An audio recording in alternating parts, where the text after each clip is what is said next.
So I've just got back from watching Black Panther Wakanda Forever.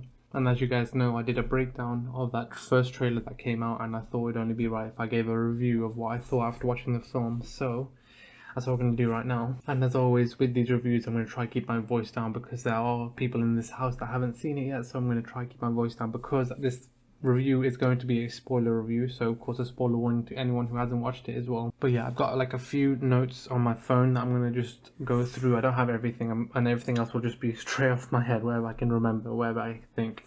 So yeah, let's get into this review. Let's talk about Black Panther Wakanda Forever. I first want to talk about what I thought about the film overall. Overall, I really enjoyed this film. Such a strong and very emotional movie it was. One thing I really loved in this film was the cinematography. It was so beautiful in this film. I loved the use of close-up shots. It felt they used a lot of close-up shots during like these emotional scenes, and it just made it feel more intimate, if that makes sense. Seeing these close-up shots of people in this emotional state felt more real because using these close-up shots you could see the pain in their faces when they did that, the pain, the emotions they were able to really come across just from their faces. And I thought, oh, it was just, I really loved it. The cinematography, it was so good. And one of my favorite bits with the cinematography was showing the contrast between Talokan and Wakanda.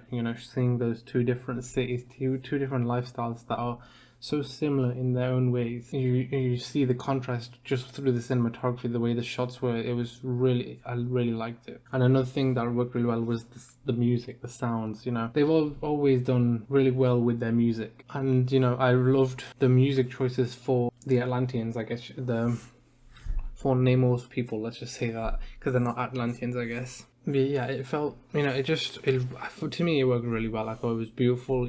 There were scenes where they could have easily gone very typical. There was a scene where like a whale kind of comes out of nowhere, and they could have easily put like the typical like jump scare kind of boom kind of sound, but they blended that kind of scene into like a beautiful score as they explored Talokan. It was really good. It worked really well to display two different cultures. And yeah, I love the music in this movie. I kind of just realized I don't really look at the camera a lot when I'm talking because I'm trying to like think of like just let this stuff in my head come out, so I'm always just like looking off. Anyway, next point. But yeah, let's start talking about the film itself. Let's try and talk about the film in order if I can remember. And obviously, let's talk about the first thing that happens, which is T'Challa's funeral. I came into this, I was not sure at all how they were going to handle the death of T'Challa in this film. I was trying to think what would be the right way, because there would be things that would probably come a bit off. If they let Namor kill T'Challa, it would probably be a bit weird, which I never thought they would do anyway. But they needed to do it in a good way, and it seemed like the way they did it was just the way it happened in real life. They described it as a secret battle that he had for a while. The fact, and that he kept it secret this whole time. And that's what Chadwick did. I'm pretty sure no one really knew the truth about what he was going through for so long. He had cancer for a long time and no one really knew until, he passed away. And I feel like that's what, it was clear that they did the same thing for T'Challa, And it was really sad seeing Shuri having to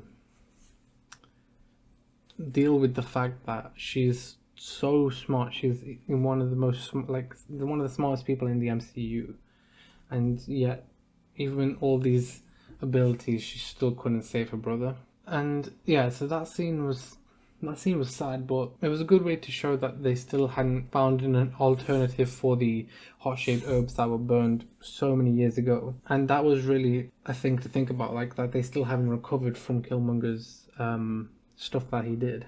I don't know, just like a thought of that, knowing you are gifted with all this mad abilities and still not being able to save your own brother, like that you could build so much but you couldn't do this one thing. It's just really sad. And I think Letitia Wright did really well throughout this whole film, displaying her true emotions, like the character of Shuri throughout this whole film. I think she did really well, and it was so different to what we've seen Shuri go through before. We always see Shuri as this kind of jokey character. She's always having fun, but we see her in like the lowest of the low. Like she's emotionally, she's sunk to rock bottom, and we see like how that depression has led to rage in a way. You know, like anger, like you're angry at the world, and you can't really blame her for that. Like I fully understood why she, like when she said she wants to burn the world down. Like I get, like sometimes you just feel so angry and you feel all that blame on yourself, and you feel so angry that there was no solution, you know, like no one could do anything to save your own brother. And you know that obviously led to rage that she kept in. She bottled it up instead of laying it out. You know, it even affected her like beliefs, her faith, I guess. You know, she wasn't really sure about all these beliefs that everyone else was believing in, you know, oh, letting go, all these rituals, you know, maybe even bust. It's like she feels like her prayers were never answered. I guess that's what came after me, you know, that she's kind of separating away from the ways of the elders, I guess. Shuri always seemed like a more modern character compared to everyone else. And I think this kind of showed that even more, because she's moving away from what these elders are saying, from what her ancestors are following.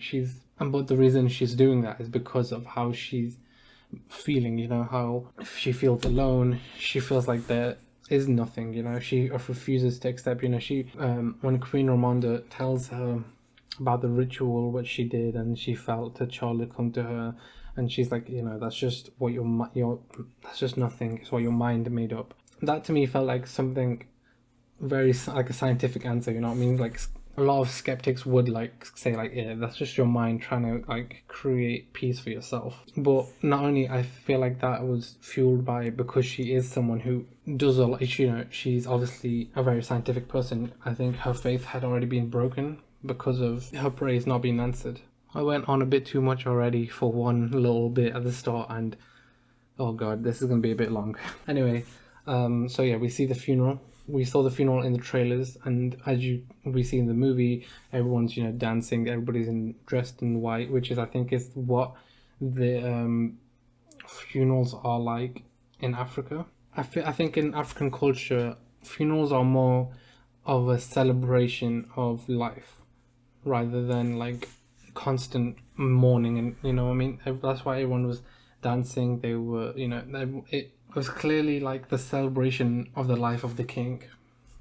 Obviously, people were mourning. Obviously, you could tell on the faces of everybody there. You know, Queen Ramonda, Shuri, even the Dora Milaje were clearly affected by it, but they were just celebrating the life of their king. We see his like special. They put him in a special casket that has the Ugandan like salute, I guess, and his mask on it, and he's taken away on a ship, and we'll see later that happens again to someone, which I will talk more about in this, like I said, in a bit. But I'm wondering where they go. Like, where are they taken to? Is there like a special place where the royal family is buried? Because I think that is like an actual thing, you know.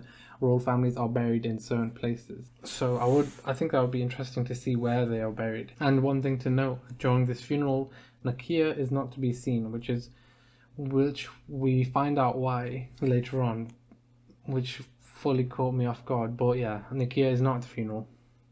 And then we jump 1 year after. So I want to know when this film was set, because what happens in that 1 year? Obviously, in that 1 year, they have to start getting things in order to keep Wakanda safe, because their protector is now gone.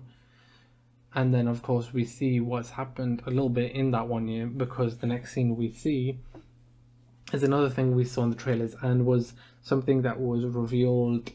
I think it was D23. It was revealed, but it's the scene with Queen Ramonda at the UN. So in this scene, Queen Ramonda is brought in front of the UN, and she's questioned by the American and the French representative about why Wakanda hasn't been keeping to their promise about sharing their vibranium to the world. You know, they're accused of, you know, we know vibranium can make weapons and stuff, so why are you not sharing it, and blah blah blah. And this is where Queen Ramonda takes a stand and exposes them for what they've actually been doing. We see some military attack a Wakandan outpost, which of course they're stopped by the Dora Milaje. So they were stopped by the Dora Milaje, including the newest member that we've just seen introduced in this film, which is Annika. And you could tell like she's a less serious kind of Dora Milaje. That's why she's close to Shuri. You see, she's very close to Shuri, and I think it's because both of them are very like, are usually the childlike, I guess, like the people that like to have fun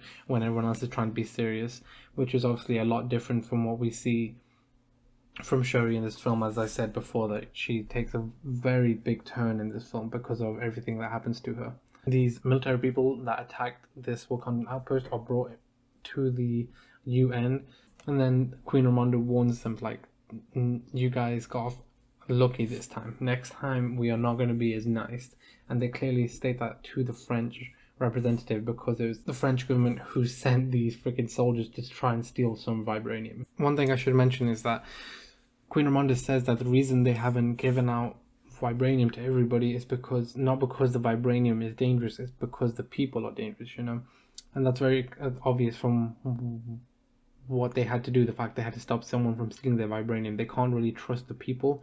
They know people will just use it to make weapons and probably just wage war on people. I mean, look what happened back like how many years. They somehow got their hands on vibranium and they made it a weapon for their super soldier, which is Captain America, and obviously his shield is vibranium. But it becomes very clear that this problem isn't just happening for the Wakandans.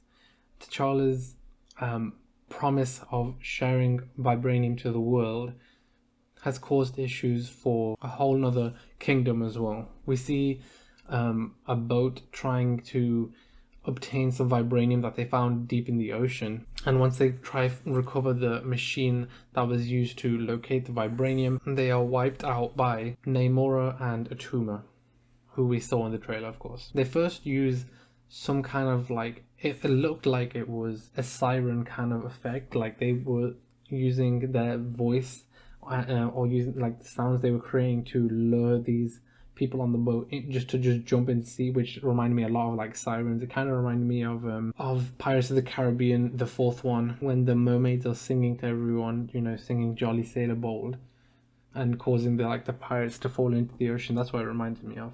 And then when two of the people kind of click onto what is happening, they stop themselves from hearing everything. They use what they called those airboards or whatever. I can't remember what they're called. But it still doesn't go well because Atuma just boards the ship. And then when one tries to escape from a helicopter, we see Namor take out a whole helicopter just by swinging it around and then slamming it into the freaking ocean like it was nothing, just to display the power that Namor has. And this is how we are introduced to the fact that there's more than one kingdom with vibranium, which is something that the Wakandans had no idea about. Their whole belief is that the vibranium comes from those mountains, you know, as a gift from Bast.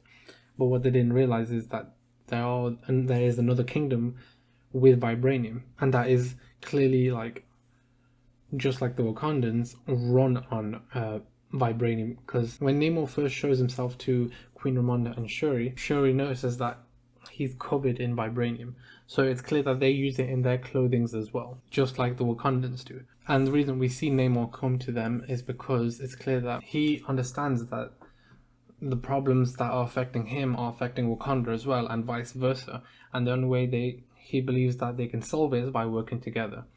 And the way he thinks that will be solved is by going and getting the American scientist who made the machine that was able to track down the vibranium. And that scientist turns out to be Riri Williams. This is the first introduction of Riri Williams. Riri Williams will be getting her own show, Ironheart, coming soon. I'm not sure when it will be coming out, but this is Wakanda Forever is the first time we ever see Riri Williams. But yeah, before I start talking about Riri Williams, I do want to just talk about Namor for a second. I think Tenoch Huerta absolutely killed it as Namor. I will admit, when I first saw the leaks of the concept art of Namor, I thought the design was really cool. I thought it was like a really cool design, but to me it just didn't look like Namor, you know? I looked at it and I thought, yeah, that looks like a cool character, but to me, for some reason, it just didn't look like Namor. But I didn't judge just based off the appearance. I tried to stay optimistic to see how well they were going to do Namor.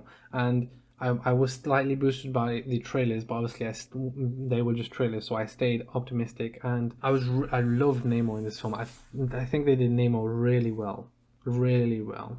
They made him a clear anti-hero. I feel like his actions were justified. You can truly justify his actions. He had to do, to him in his own way, he had to do the things he did. And I'm very excited to see what happens with Namor in the future, because obviously Namor will be coming back. Namor will definitely be featuring in like future movies or even TV shows.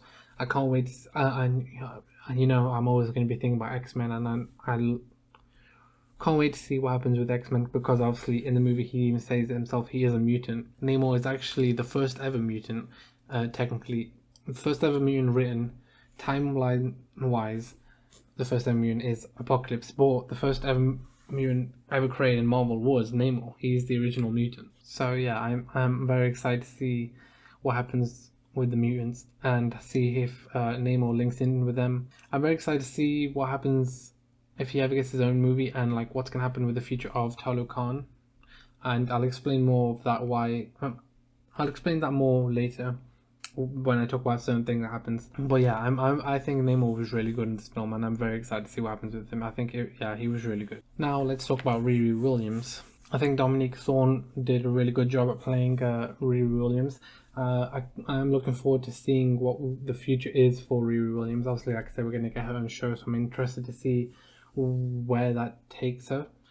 Obviously, we see that she doesn't have her suit, so maybe, obviously, I think the show will just be based on her making her own new suit, making her own, and finding her identity, I guess. But yeah, I think she played Ironheart really well. I'm excited to see what happens with her as well. But like I said, so the scientist that they're looking for is Riri Williams, which is kind of a shock to these guys that this freaking machine that's being used by the CIA was just made by a student. I think in the movie she said she's 19 or something like that. It's kind of crazy that someone that young was able to make something that was used by the CIA. So yeah, the plan is for Okoye to go and find Riri Williams, and she asks the Queen if she can take Shuri. Queen says, "Fuck no," but Okoye, I guess, sees it as a way for Shuri to get out in the world, because the whole year it seems like Shuri's kind of shut herself away and been stuck in her lab, constantly doing stuff like that, trying to make progress with the heart-shaped herb, and kind of, I think, keeping herself distracted from the grief, trying to keep her pain away, keep it hidden behind her work. But yeah, Okoye convinces Queen Ramonda that she can take Shuri. Shuri and Okoye go out to find the person they can trust the most in America, which is of course Everett Ross. Everett Ross, we saw him in Civil War, and we saw him in Black Panther. And in Black Panther, they saved his life, which is why he can trust them. They can trust him because he's in their debt. And of course, he helped out in the final battle of the first Black Panther movie. So yeah, they go to him for help trying to find who the scientist is, and they find out that it's Riri Williams, and she's at college, or university. I don't remember. She's at a school. So they go track down this school, and they find her and try to get her out of there, because it's clear that they don't want to kill her. She's only a little girl. They don't want to try to protect her in Wakanda, but they need to kind of just take her back to Wakanda instantly, because she's could easily be killed at any point. Like, that's how dangerous Namor is. So Riri Williams goes to get her laptop and all the stuff from a little, like, her own little lab, I guess, but it's just like some garage that they go and get all her laptop and stuff, where she's keeping the Mark 1 of her Ironheart suit, which is what we see in the trailers as well. I think I caught it in just like one frame. But they ended up going into a police chase, and it turns out that the reason that the police were chasing them is because of the new head of the CIA. The CIA director is freaking Val.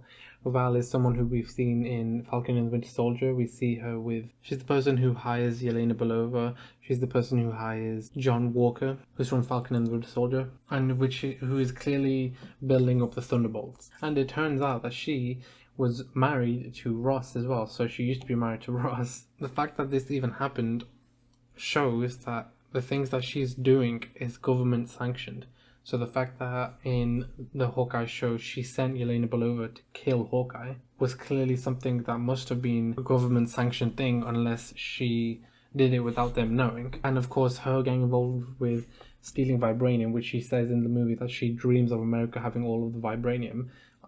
must be government sanctioned as well. So Queen Ramonda wasn't wrong to be wary of these people, saying that they're not safe, that these guys are threats, because clearly they all do want to take all the vibranium. This police chase ends badly because an unexpected third party shows up, which is of course Namora and Atuma. They use these really cool things that they use throughout the whole film, and I don't think I've ever seen anything like it, but they use bombs that are made of water. So we see these water bombs. The effect of them like just wiping out people just by using the water was really cool, and obviously really smart, because that's what they are, they are people of the water. We see Atuma and 3 other I'm going to keep calling them Atlanteans because I can't remember what they're called. The Tolucanans or Tolucan, I don't know. Okay, anyway, Atlanteans. Okoye manages to wipe out 3 of them and then fights Atuma, who obviously overpowers her because of how strong he is.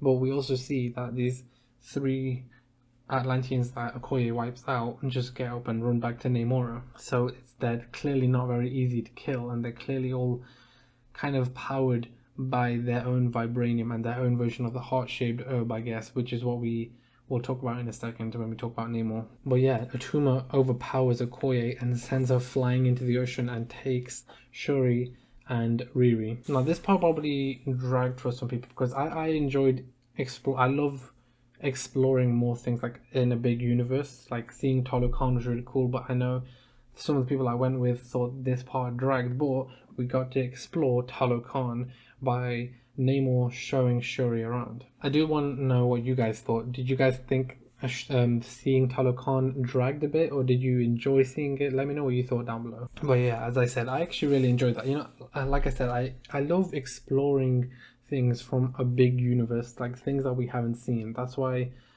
I think I'm going to really enjoy Ant-Man and the Wasp: Quantumania, because we've only seen little bits of the quantum realm, and being able to see this whole city, this whole kingdom that Kang has in the quantum realm is going to be really cool to see. But yeah, like I said, this is why I liked seeing Talokan and seeing the contrast with Wakanda.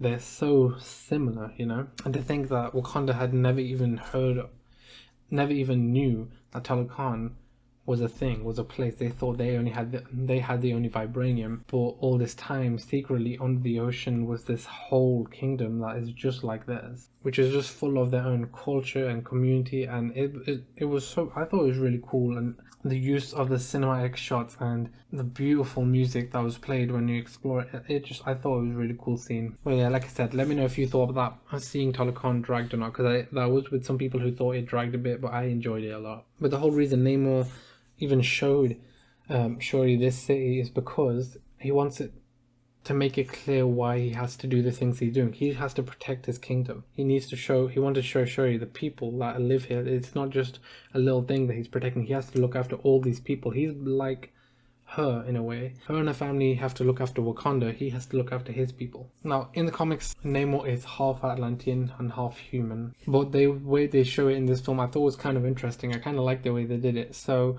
his mother started out as human, but because of the smallpox that had been given to her tribe, one of the priests of that kind of community went and found the vibranium from under the water. I think it looked like their version of the heart-shaped herb, and gave it to the people. But because it was the underwater version, it made them dependent on water. It basically turned them into the Atlanteans.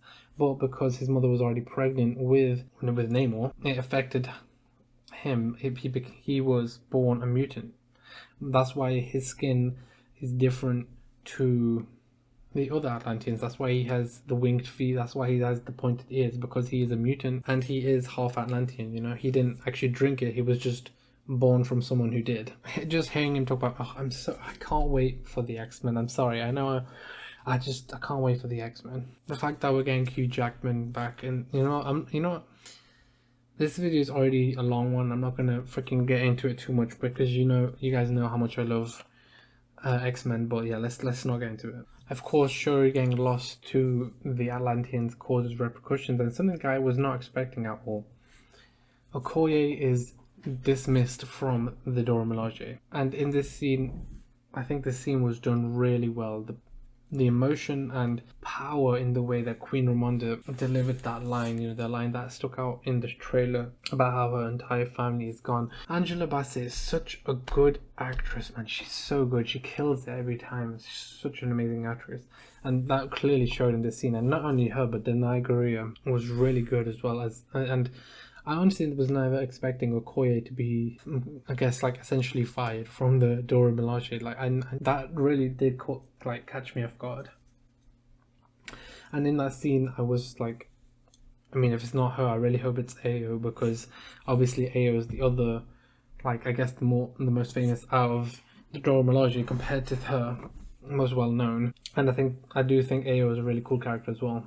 And obviously we do see it does fall to Ayo, which is kind of cool. And I don't know how I didn't catch in trailers. I don't know if anyone, I didn't hear anyone talk about it, but I think in the trailers you can even see, because I just went back and like looked at it, that you can see Ayo in gold, and obviously that represents the leader of the Dora Milaje. So I don't know how no one even picked up on that. So yeah, Queen Ramonda turns to someone else that the only person she feels like she can trust for the mission to get Shuri back, and it's smart that she picks this person because she is from the River Tribe, so obviously she has a connection to the water, and of course that person is Nakia. We see that Nakia is no longer in Wakanda, she's in Haiti. She's built some kind of school, it looks like, and Queen Ramonda goes to her for some help. There was clearly something going on before, because we saw earlier that Nakia was trying to call Shuri, but Shuri wasn't answering, so there was clearly something that happened there, and obviously we learned here that she wasn't there at the funeral for a reason. She didn't go to the funeral, and she wasn't in Wakanda for like 6 years, I think it said. She just wasn't there. And obviously she explains to Queen Ramonda that it's clear that she wasn't really ready to let T'Challa go. Obviously she's ready to come back to Wakanda to help find Shuri. And obviously Nakia taking out two of the Atlanteans and saving Shuri and Riri doesn't really lead to anything good, because of course that brings on the flooding of Wakanda. Now it isn't a full-on flooding, it doesn't take out the whole city, but it damages it enough to the point where they it shows after the damage they had to flee to the Jabari, which they did in the first one. Obviously you see that they're coming in handy, they're always fleeing to them.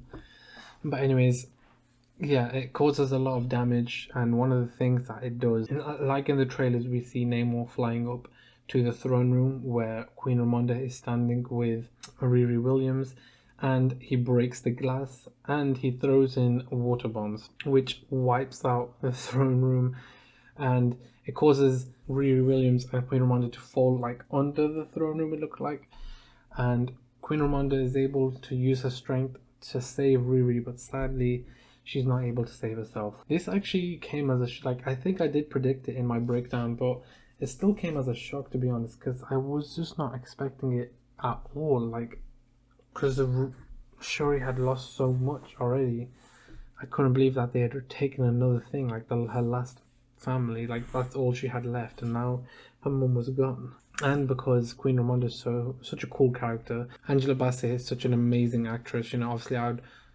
love for her to just keep going, but they take her out in this film. And my brother made a good point. My older brother said something that I think is definitely why they did it, is that Shuri needed to see someone when she went to the astral plane. And what he said was he knew it wasn't going to be T'Chaka, because we have never really seen obviously he is his daughter, but we've never seen the bond between T'Chaka and Shuri, and we knew it wasn't going to be T'Challa because they weren't gonna use CGI or anything to recreate Chadwick Boseman. They've already said that. I'm pretty sure they said that. So she had to see someone, and of course what we thought it was going to be her mom. But you know what? Let's talk about who she actually sees. So Shuri uses this bracelet that Namor gave to her. It was Namor's mother's, and he gave it to her, and she uses the thread of it to try and recreate the herb, because the thread of it has bits of the vibranium, or the herb that was used to create the Atlanteans, I guess, and it works. She's able to make the heart-shaped herb, and she takes it, and for her astral plane she is sent back to the throne room, and she said back to like the flooded throne room because she wakes up in the water, and when she swims up and she looks out, it's clearly the throne room, but it's obviously in the ancestral plane, and she turns around and sees someone sitting on the throne. Now, she thought, and I thought, that was Queen Ramonda, but turns out it was none other than Eric Killmonger. You guys, a lot of you lot were really, really hoping Killmonger would come back, and there you go. Killmonger, I guess, came back in a way. And honestly, seeing Shuri's actions late in the film and the way she was, it did feel like that was what Killmonger would do. This is basically what would happen if Killmonger did come back. You know, she was fueled by her anger, her rage, her vengeance.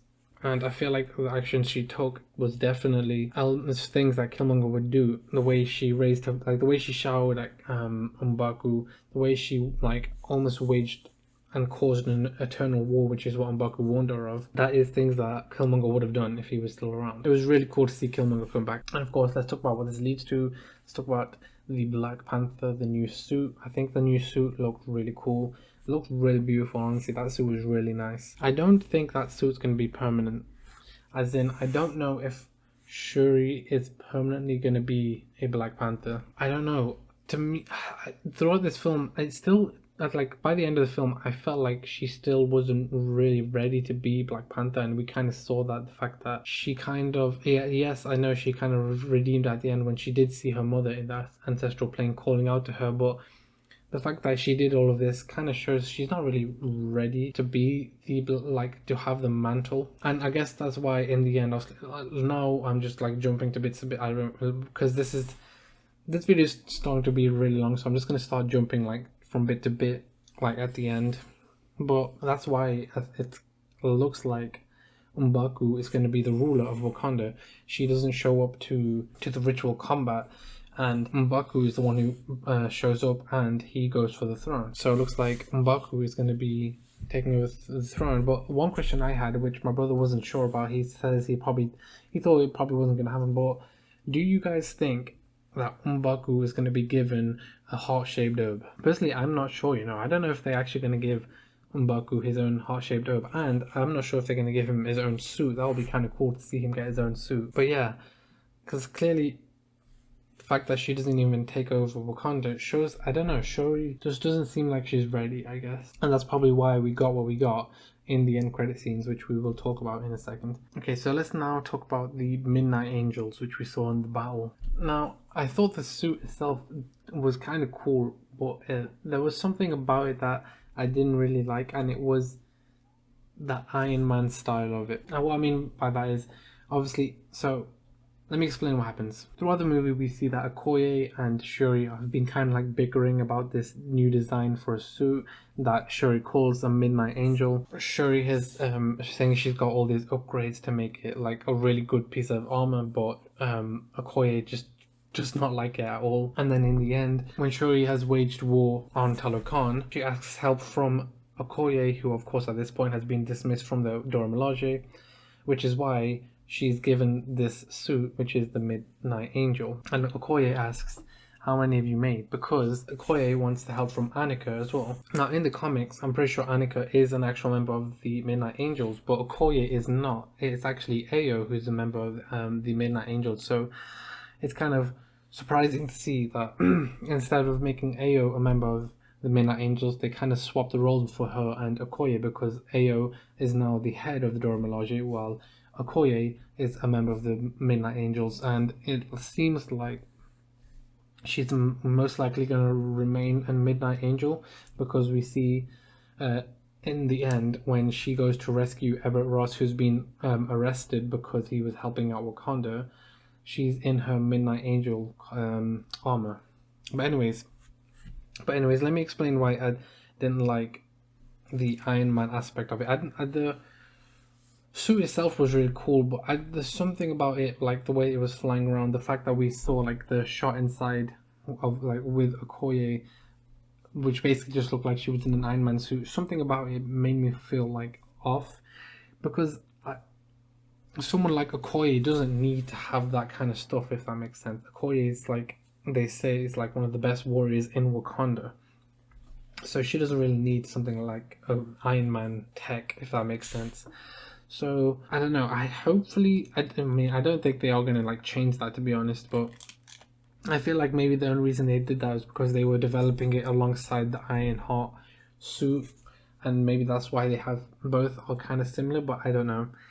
We'll see. Maybe it'll grow on me. But that was just one aspect of the Midnight Angel suit that I didn't really like, though. I really enjoyed the fight between Namor and Shuri. The fight truly like displayed the power that Namor has. You know, the way he was slamming her down. You know, he was being the shit out of her at points, and the fact that he even like the bit that like really caught me off guard was that he stabbed her through the stomach. I was not expecting that at all, and when it happened, I wasn't even sure if Shuri was gonna survive or not. Honestly, I genuinely was not sure if Shuri was actually gonna live, and I loved Shuri's aggressiveness. You know, she could see through her fighting style, her aggression, how angry she was, how much rage she had, how much vengeance she had in her. And yeah, I think that fight was really enjoyable, and it was really smart of Shuri to take Namor to a desert because his power is based on the water that is absorbed by his skin. So just wipe him out, dry him up like a sponge. But this fight to me solidified the fact that Shuri really isn't ready. Like in her first fight as the Black Panther, she's almost killed. She's like stabbed through the stomach with a freaking spear. She lets her anger take over, and because of that, she's like in such a vulnerable place where she's almost killed. And the only reason she doesn't even kill Namor is because of her mum. Her mum like saves her from that, tells her, show him who you are. And that's where the family it brings out who she actually is. She is like her brother. She is trying to make Wakanda as strong as possible and as protected as possible without trying to kill people, I guess, because T'Challa was clearly hesitant on it and only did it when necessary. And even when it might have been necessary, Shuri held off and instead built an alliance with Namor. Now, I think that this, as I was talking about earlier, I think this alliance with Namor is going to cause the conflict between Namor and Atuma. You see that Namora was a bit taken aback by it. She was like, I've been waiting for you so long to take over the surface world, and seeing you kneel to these Wakandans. And he tries to explain to her, look, this is like the best possible thing. But I don't think that Atuma will see it like that. I think this will probably cause a conflict between those two, because I'm still settled on the fact that Atuma is going to be a villain. Okay, Atuma is 100%. I think it has to lead to that, surely. But we'll never know. We have to wait and see for that. But yeah, of course, the fight ends with both of them making peace, calling the war off. Like I said, M'Baku looks like he's going to be taking over Wakanda now. It looks like Ross might be heading to Wakanda because Okoye saves him. And let's talk about the mid-credit scenes. The thing that I think some people were expecting it. I wasn't really expecting it. I didn't think it would happen. My older brother did think it was gonna happen, and I don't know why. I didn't think it was gonna happen at all. But let's talk about it. So what happens is it follows on from the ending of the movie where Shuri is completing the ritual that her mother did, where they burn the funeral clothes to end the mourning stage. And Nakia comes to her with a child and says, "This is your nephew, and this is Prince T'Challa, son of King T'Challa." I was not expecting that at all.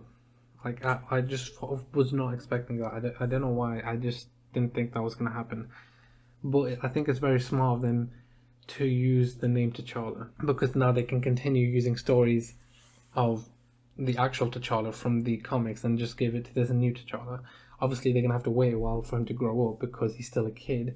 And honestly, maybe we'll see him in future things like Young Avengers.